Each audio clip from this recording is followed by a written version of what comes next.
Много хора питаха за още едно видео как е минало Track Day, Alpha Track Day, така че ето го видеото и както вие сами може да видите, този път вече си се връщаме с официална наградка. Наистина наградката е за най-млад пилот на Клуб Алфа Ромео България някога.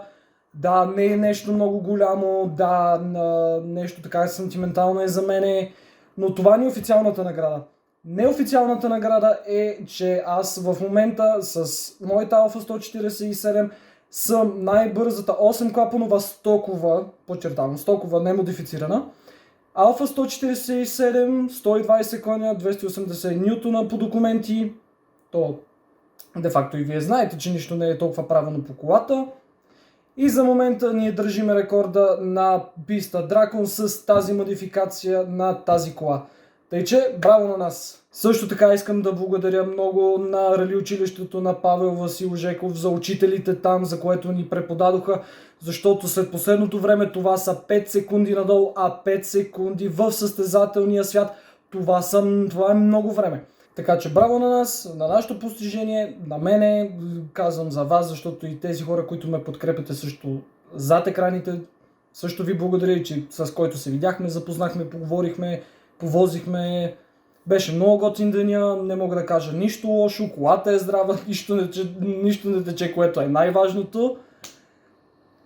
И да, но в този ред на мисли исках да споделя и 2-3 неща, които така да кажа са както важни за мен, със сигурност има и други хора, дали ще са възрастни, дали ще са на моята възраст, дали ще са по-млади, за едно много основно нещо. И това е подкрепата както от приятели, така и от роднини. Да, наистина направих невероятно време за мен и за постижението за тази кола. Да, получих наградата, да, показаха ме пред много хора какво съм направил, какво действам, да, така е. Но на цената на какво? Никой от, примерно, родители, от най-близки приятели не беше там в деня, който за мене се водеше, да кажем, най-щастливия ден от последно време. Затова искам да изпратя един призив към родители, към приятели, към който и да е, щом подкрепяте един човек и го имате за толкова важен, толкова ценен, говорите му колко го обичате, че постоянно сте до него. Да ви кажа, всички тези материални награди не струват нищо в сравнение с това да чуеш баща ти, майка ти, приятели, един приятел как вика за тебе, докато те награждават. Затова ценете децата, ценете приятелите, които толкова ги обичате, казвате, че ги обичате.